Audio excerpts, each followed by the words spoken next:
میں ایک شادی شدہ عورت کی محبت میں مبتلا ہوں۔ وہ میری کزن ہے اور ہمارا بچپن ایک ساتھ گزرا ہے۔ مجھے بچپن میں ہی اس سے بہت زیادہ محبت ہو گئی تھی، لیکن کبھی میری ہمت نہیں ہوئی کہ کبھی میں اسے اپنی محبت کا اظہار کر سکوں۔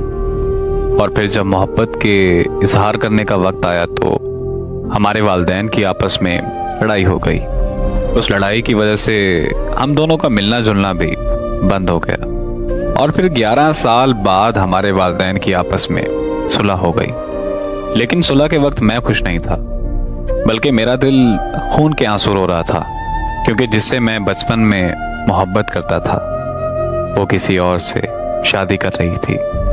اس کی شادی کے بعد میں بہت ٹوٹ گیا تھا۔ میں اسے مکمل طور پر بھولنا چاہ رہا تھا، لیکن بھول نہیں پا رہا تھا۔ پھر میرا ایک دن اس سے سوشل میڈیا پر رابطہ ہوا تو مجھے پتا چلا کہ وہ اپنے سسرال میں جہنم جیسی زندگی گزار رہی ہے۔ جب میں نے اس سے اپنی محبت کا اظہار کیا تو وہ پھوٹ پھوٹ کر رونے لگ گئی، اور وہ مجھ سے کہنے لگی کہ میں بھی تم سے بچپن میں بہت زیادہ محبت کرتی تھی۔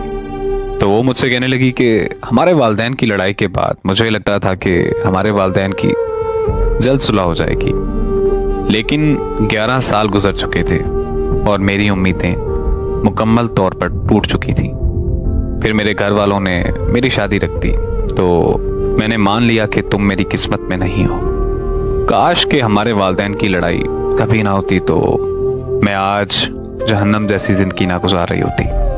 اس کی باتیں سن کر مجھے بھی بہت زیادہ رونا آیا۔ میں نے اس سے کہا کہ تم اس سے طلاق لے کر مجھ سے شادی کر لو، لیکن وہ نہیں مانی، اور وہ مجھے کہنے لگی کہ میں اپنی خوشیوں کے لیے اپنے بیٹے کی زندگی خراب نہیں کر سکتی۔